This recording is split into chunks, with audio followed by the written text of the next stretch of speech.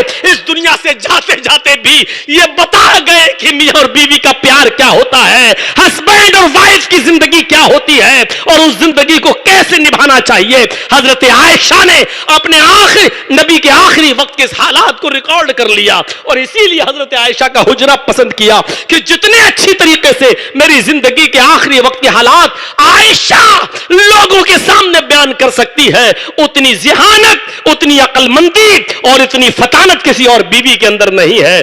اس لیے حضرت عائشہ کے حجرے کو نبی اکرم نے پسند بھی کیا تھا. میرے پیارے ساتھیوں, مسواک سے فارغ ہوئے اور آنکھیں ٹننے لگی, ہاتھ ڈھیلے پڑ گئے اور نگاہیں کھجور کے پتوں سے بنی ہوئی چھت کے اوپر لٹک جاتی ہیں, ٹک جاتی ہیں, اور آخری جملہ محمد رسول اللہ کی زبان سے نکلتا ہے, اللہم بالرفیق الاعلی, اللہم بالرفیق الاعلی, اللہم بالرفیق الاعلی.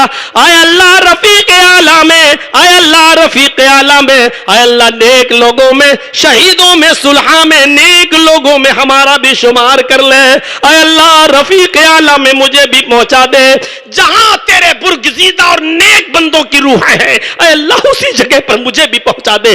اللہم بالرفیق الاعلی, یہ جملہ آپ کی زبان سے نکلا اور آخری جملہ تھا. اس جملے کی ادائیگی کے بعد پوری دنیا کو روشن کرنے والا, ٹمٹمانے والا, پوری دنیا کو چمکانے والا اور روشنی دینے والا سورج ہمیشہ ہمیش کے لیے غروب ہو جاتا ہے. سورج غروب ضرور ہو گیا لیکن اپنی روشنی سنت کی شکل میں, حدیث کی شکل میں, اپنی اداؤں کی شکل میں چھوڑ کے گیا ہے جو قیامت تک باقی رہے گی. میرے پیارے ساتھیوں, یہ تصور کیجئے ابھی وہ وقت نہیں آیا, ابھی ابو بکر صدیق نہیں آئے, حضرت عائشہ بھولی ہوئی ہیں. یہ پورا مرحلہ سننے کے بعد ابھی دیکھیے یہاں انتقال. حضرت انس فرماتے ہیں جیسے اللہ کے نبی 12 ربیع الاول کو اللہ کو پیارے ہوئے انتقال کر گئے,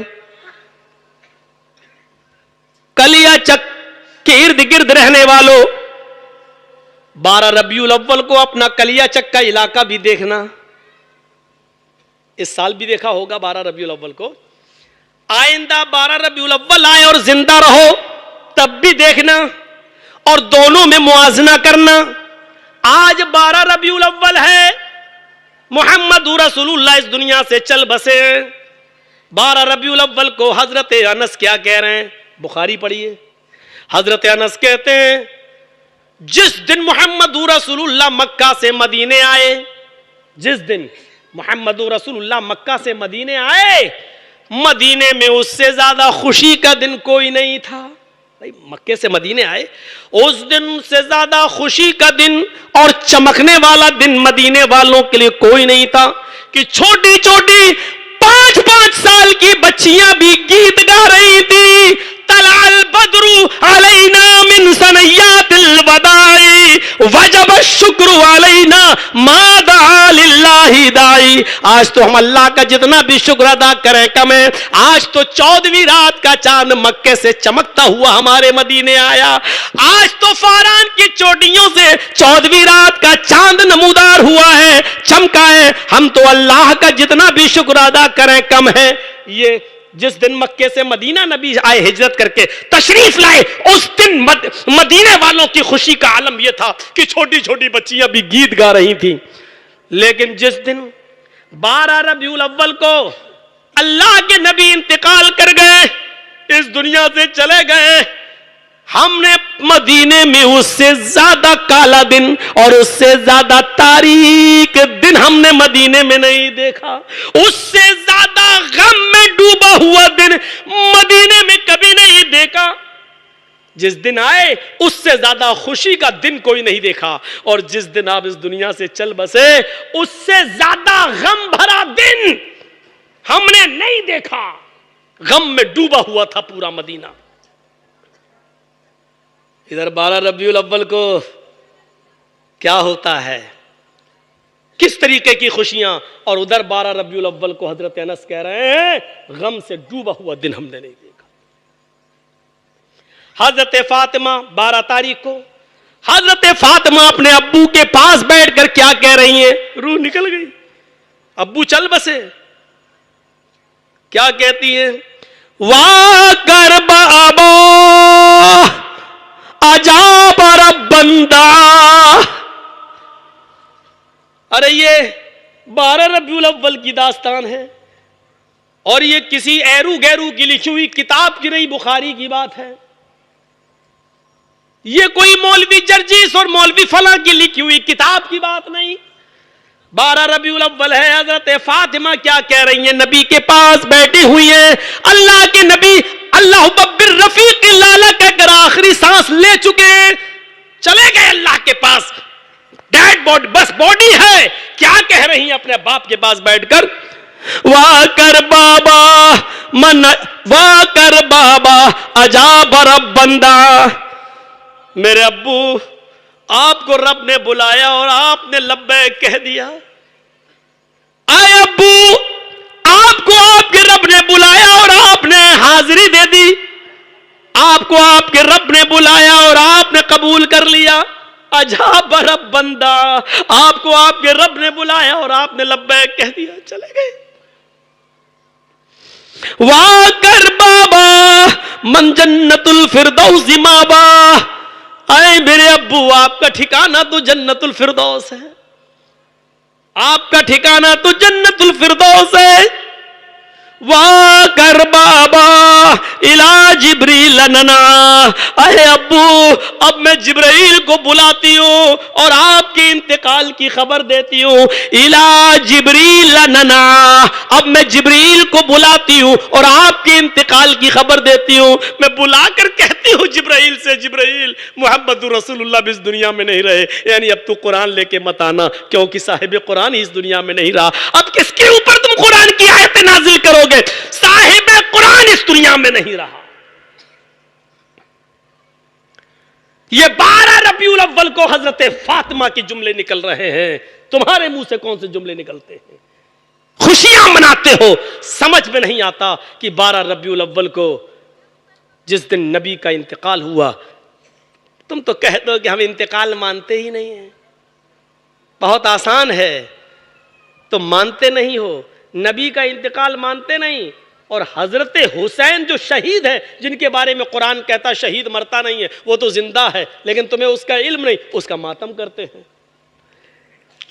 بلم، چھریاں، آگ پہ چلنا اور سینہ پیٹنا، یعنی قرآن جس کے بارے میں کہہ رہا ہے جو مرتا نہیں، شہید جو اللہ کے راہ میں قتل کر دیے جاتے ہیں وہ مردہ نہیں، زندہ ہیں، ان کو مردہ مت کہو۔ جو مرتا نہیں، جو زندہ، اس کا ماتم ہو رہا ہے۔ اور یہاں نبی اکرم جن کے بارے میں قرآن کہہ رہا ہے افَإِن مَاتَ أَوْ قُتِلَ، اگر وہ انتقال کر جائیں یا قتل کر دیے جائیں تو کیا تم اپنے اڑیوں کے بل پلٹ جاؤ گے؟ جو چلے گئے اس دنیا سے، ان کے کہتے ہیں کہ ہم مانتے ہی نہیں ہیں۔ میرے بھائی، حضرت فاطمہ یہ کہہ رہی ہیں، اور سنیے، حضرت عمر فاروق کو پتا چلا کہ اللہ کے نبی کا انتقال ہوا، وہ دوڑے دوڑے آئے، سیدھے گھر میں گھسے، تلوار نکالی اور کہا کون کہتا ہے نبی کا انتقال ہو گیا؟ سب خاموش، تلوار لہرائی۔ اگر کسی نے یہ کہہ دیا محمد رسول اللہ کا انتقال ہو گیا تو ابھی اس کی گردن کاٹ دوں گا۔ جیسے موسیٰ علیہ السلام جبل طور پہ گئے تھے اللہ سے ملاقات کرنے کے لیے لیکن لوٹ کر آئے، اسی طریقے سے محمد رسول اللہ بھی اللہ سے ملاقات کرنے گئے، وہ لوٹ کے ضرور آئیں گے۔ اگر کسی نے کہہ دیا کہ نبی کا انتقال ہو گیا تو اس کی گردن اڑا دوں گا۔ یہ خبر حضرت ابو بکر صدیق رضی اللہ تعالیٰ عنہ کو ملی، وہ بھی اپنے گھر سے دوڑتے ہوئے آئے۔ صحابہ کرام باہر گفتگو کر رہے تھے لیکن سیدھے ابو بکر صدیق حجرہ عائشہ میں داخل ہوئے۔ اللہ کے نبی صلی اللہ علیہ وسلم کو یمنی دھاری دار چادر کو اڑا دیا گیا تھا اور نبی اکرم صلی اللہ علیہ وسلم کے جسم پر دھاری دار چادر پڑی ہوئی تھی، اس چادر کو ہٹایا، چہرے کو کھولا اور پیشانی کا بوسہ لیا۔ حضرت ابو بکر صدیق نے نبی اکرم صلی اللہ علیہ وسلم کی پیشانی کا بوسہ لیا اور فرمایا آئے اللہ کے نبی، اللہ آپ کے اوپر 2 موتیں نازل نہیں کر سکتا، اللہ آپ کو 2 موتیں نہیں دے سکتا، جو موت آپ کی قسمت میں آپ کی مقدر میں لکھی ہوئی تھی وہ آ چکی ہے، اللہ آپ کو ڈبل موت 2 موتیں نہیں دے سکتا۔ اس کے بعد باہر نکلے، حضرت عمر فاروق سے کہا عمر خاموش ہو جاؤ، حضرت عمر خاموش ہونے کا نام بھی نہیں لے رہے ہیں۔ آپ نے ابو بکر نے کہا عمر خاموش ہو جاؤ، لیکن حضرت عمر خاموش ہونے کا نام بھی نہیں لے رہے ہیں، ایک ہی رٹ لگا رہے ہیں کہ اگر کسی نے کہہ دیا کہ نبی کا انتقال ہو گیا تو میں اس کی گردن اڑا دوں گا۔ ادھر حضرت ابو بکر لوگوں سے گفتگو کرنے لگے، لوگ حضرت عمر کو چھوڑ کر ابو بکر کے پاس چلے آئے اور ابو بکر کی تقریر سننے لگے۔ حضرت ابو بکر صدیق خطبہ دینے لگے، اما بعد، تمام تعریفیں اللہ کے لیے ہیں، حمد و ثنا کے بعد لوگوں سن لو، من کان منکم یعبد محمدا فإن محمدا قد مات، بخاری کی حدیث، غور کرو حضرت ابو بکر نے کیا کہا، اما بعد، اللہ کی حمد و ثنا کے بعد لوگوں سنو، من کان منکم یعبد محمدا فإن محمدا قد مات، تم لوگوں میں سے جو محمد کی عبادت کرتا تھا صلی اللہ علیہ وسلم، تم لوگوں میں سے جو محمد رسول اللہ کی عبادت کرتا تھا، جو محمد رسول اللہ کو اپنا معبود مانتا تھا، وہ سن لے، فإن محمدا قد مات، محمد رسول اللہ انتقال کر گئے، محمد رسول اللہ صلی اللہ علیہ وسلم اللہ کے پاس چلے گئے، یعنی وہ معبود ہو ہی نہیں سکتا جو انتقال کر جائے۔ جو محمد کو معبود مانتا تھا وہ سن لے، فإن محمدا قد مات، محمد رسول اللہ انتقال کر گئے۔ ومن کان منکم یعبد اللہ فإن اللہ حی لا یموت، اور جو اللہ کی عبادت کرتا تھا، جو اللہ کو معبود مانتا تھا، وہ سن لے کہ اللہ زندہ ہے، وہ کبھی نہیں مرے گا، فإن اللہ حی لا یموت، وہ کبھی نہیں مرے گا، وہ زندہ ہے، زندہ ہی رہے گا، ہمیشہ سے اور ہمیشہ رہے گا، اس کو کبھی موت نہیں آئے گی۔ سن لو، کیا تم نے قرآن نہیں پڑھا؟ پھر یہی آیت حضرت ابو بکر صدیق پڑھتے ہیں کہ اللہ تعالیٰ فرماتا ہے وَمَا مُحَمَّدٌ إِلَّا رَسُولٌ قَدْ خَلَتْ مِن قَبْلِهِ الرُّسُلُ أَفَإِن مَّاتَ أَوْ قُتِلَ انقلبتم عَلَىٰ أَعْقَابِكُمْ۔ اے عمر، کیا تم نے قرآن نہیں پڑھا؟ اللہ فرماتا ہے اے محمد تو صرف ایک رسول ہے، ان سے پہلے بھی بہت سے رسول گزر چکے ہیں، اگر یہ انتقال کر جائیں یا قتل کر دیے جائیں تو کیا تم ایڑیوں کے بل پلٹ جاؤ گے؟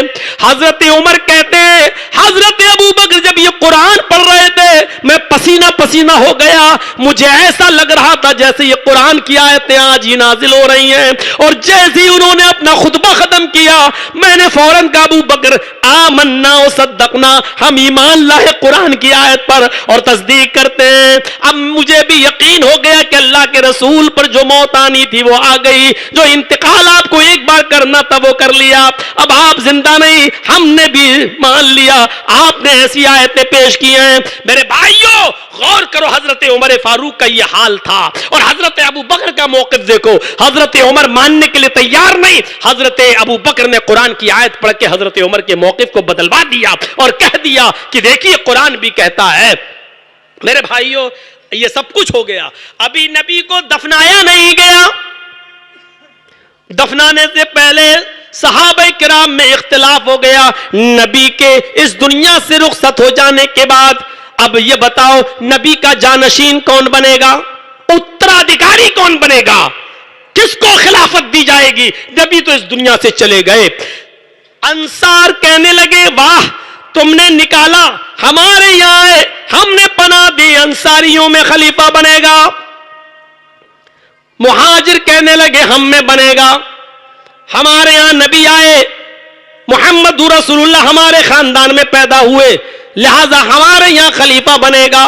اختلاف شدید صورت اختیار کر لیتا ہے، حضرت ابو بکر صدیق کھڑے ہوتے ہیں اور فرماتے ہیں اختلاف کرنے کی ضرورت نہیں، لڑنے کی ضرورت نہیں، محمد رسول اللہ صلی اللہ علیہ وسلم سے میں نے سنا ہے آپ نے فرمایا الائمۃ من قریش، خلیفہ اور امامت میں قریش میں سے بنایا جائے گا، یعنی قریش میں سے رہے گا۔ جیسے ہی قریش کا نام آیا انصاریوں نے اپنا نام واپس لے لیا. فرمایا جب اللہ کے نبی اپنی زندگی میں فرما گئے تو ہمیں اب حجت کرنے کی ضرورت ہی نہیں, ہمیں بحث کرنے کی ضرورت ہی نہیں. اور پھر قریش میں اتفاق ہو گیا اور ابو بکر صدیق کو ان کا اترادھیکاری بنا دیا گیا, جانشین متعین کر دیا گیا. اب اختلاف ہوتا ہے کہ محمد رسول اللہ صلی اللہ علیہ وسلم کو غسل کیسے دیا جائے گا. صحابہ کرام کچھ کہنے لگے جیسے سب کو دیا جاتا کپڑے اتار کر, ایسی نبی اکرم صلی اللہ علیہ وسلم کو بھی کپڑے اتار کر غسل دیا جائے گا, یعنی چادر ڈال کر اس کے اندر سے جسم پہ ہاتھ لگا کر کپڑے کے اندر سے غسل دیا جائے گا. کچھ کہنے لگے نہیں, کپڑے پہنا کر غسل دیا جائے گا. تھوڑی دیر کے لیے سارے صحابہ پر غشی طاری ہو گئی اور سبھی نے خواب میں دیکھا کہ فرمایا جا رہا ہے کہ نبیوں کے جسموں سے کپڑے نہیں اتارے جاتے, نبیوں کو جسموں سمیت کپڑوں سمیت غسل دیا جاتا ہے. جب سب نے اپنا خواب سے بیدار ہوئے تو سب نے اپنا خواب بتایا کہ میں نے یہ دیکھا, دوسرے نے کہا میں نے یہ دیکھا, تیسرے نے کہا میں نے یہ دیکھا. پھر یہ طے ہوا کہ اللہ کے رسول کو کپڑے کے اوپر سے غسل دیا جائے, لہذا کپڑے پہنائے پہنائے غسل دے دیا گیا. غسل سے فارغ ہوئے تو اب یہ ہوا کہ آپ کو دفن کہاں کیا جائے. مکے کے مہاجر کہتے ہیں مکے لے جائیں گے. انصاریوں نے کہا واہ, رہیں نکالو تم, رہیں ہمارے یہاں اور روح ہمارے یہاں نکلے اور لے کر تم جاؤ, وہ ہمارے یہاں دفن ہوں گے. کوئی کہتا ہے کہ بیت المقدس جہاں وہاں دفن کیا جائے. کسی نے کوئی رائے دی, کسی نے کوئی رائے دی, لیکن حضرت ابو بکر صدیق کھڑے ہوئے اور فرمایا کہ میں نے اللہ کے نبی سے سنا ہے کہ اللہ کے نبی فرماتے ہیں پیغمبروں کی روح جہاں نکلتی ہے اسی جگہ ان کو دفن کیا جاتا ہے. لہٰذا اس نبی کے فرمان کے بعد جہاں آپ دفن کیے گئے تھے وہیں سے بستر کو ہٹایا گیا اور وہیں پر قبر کھودی گئی, لحد والی قبر, بغلی قبر, اور اسی قبر کے اندر اللہ کے نبی صلی اللہ علیہ وسلم کو دفنانے کا انتظام کیا گیا. اسی میں پورا دن گزر گیا, رات آئی, میرے بھائی دوسرا دن بھی اسی میں گزر گیا اختلاف کو ختم کرنے میں. پھر غسل کیسے دیا جائے یہ سب ہوتے ہوتے یہ دن بھی گزر گیا, رات آ گئی. میرے بھائیوں اب نماز پڑھنے کا وقت آیا. 10 لوگ جنازے کی نماز پڑھا کرتے تھے اسی حجرے کے اندر, کیونکہ زیادہ جگہ نہیں تھی. اللہ کے نبی کا نماز جنازہ کسی نے نہیں پڑھایا, اللہ کے رسول کی جنازے کی نماز کسی نے نہیں پڑھائی, سب نے الگ الگ پڑھی. پہلے 10 لوگ اندر گئے, پھر نکلے, پھر 10 گئے, انہوں نے پڑھی, پھر 10 گئے. پہلے قبیلے بنو ہاشم کے لوگوں نے نماز پڑھی, 10 کر کے نماز پڑھتے گئے. جب بنو ہاشم آپ کا خاندان ادا کر لیا نماز, پھر مہاجرین نے نماز پڑھی جو ہجرت کر کے آئے تھے.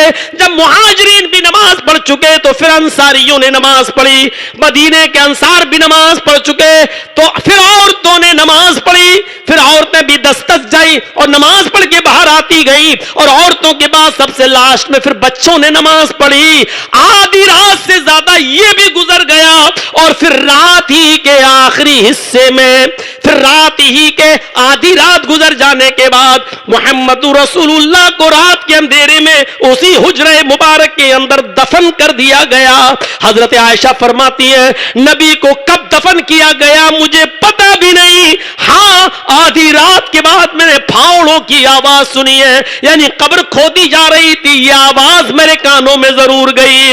دفنا دیا گیا. جب نبی اکرم کو دفن کر دیا گیا اور سب صحابہ اپنے اپنے گھر چلے گئے, پھر صبح کو حضرت ابو بکر صدیق آئے اور اپنی بیٹی کا ہاتھ پکڑ کر قبر کی طرف اشارہ کیا اور قبر کی طرف اشارہ کر کے کہا بیٹی یاد کرو تم اپنے اس خواب کو جو آج سے 9 سال 10 سال پہلے تم نے مجھے بتایا تھا اور کہا تھا آسمان سے 3 چاند گرے اور وہ میرے حجرے میں آ کر گرے, سقط نہ فی حجرتی. میں نے کہا تھا ابھی مت بتاؤ, ابھی کسی سے مت پوچھنا میری بیٹی, تم نے میری بات کا خیال رکھا, تم نے اس بات کو کسی کو نہیں بتایا, یہاں تک کہ میرے دوست اور اپنے شوہر محمد رسول اللہ کو بھی نہیں بتایا. اگر ان کو بتاتی تو شاید وہ بھی نہیں بتاتے, سمجھ جاتے, لیکن وہ تمہارا دل نہیں توڑتے, میں نے بھی دل نہیں توڑا.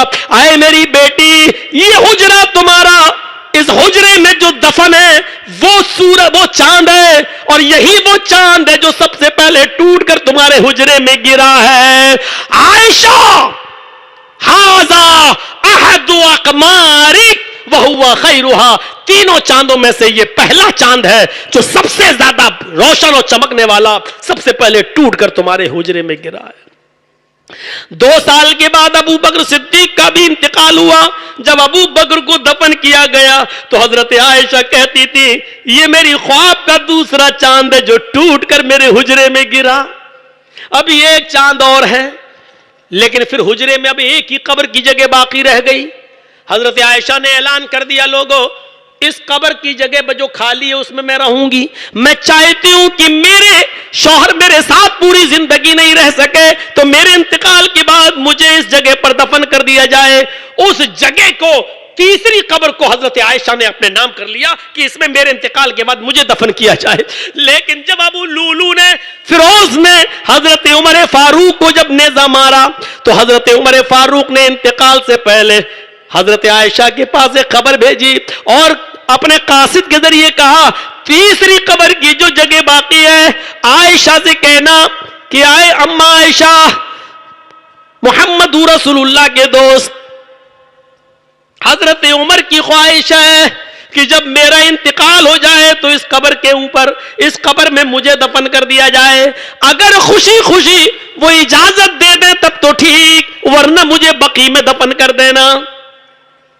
حضرت عائشہ کے پاس جب قاصد آیا اور کہنے لگا کہ حضرت عمر فاروق نے یہ خواہش ظاہر کی ہے، حضرت عائشہ نے سر پکڑ لیا اور فرمایا اے عمر تم نے مجھ سے کیا مانگ لیا ہے؟ اے عمر، جس قبر کی جگہ کو میں نے اپنے لیے چوائس کر رکھا تھا کہ میں اپنے ہسبینڈ کے بغل میں دفن کی جاؤں گی، آج تم نے مجھ سے وہ بھی مانگ لیا اور اس گھر سے مانگا جس گھر کے سردار محمد رسول اللہ کا اصول تھا کسی کو نا امید نہیں لوٹاتے تھے، کسی کو نراش نہیں لوٹاتے تھے۔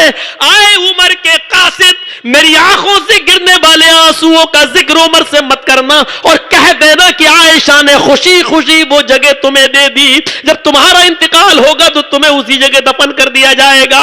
حضرت عمر کو قاصد نے بتا دیا عائشہ نے خوشی خوشی وہ جگہ تمہیں دے دی۔ حضرت عمر نے پھر بھی کہا لوگوں جب میرا انتقال ہو جائے تو آخری بار میری باڈی کو حضرت عائشہ کے حجرے کے پاس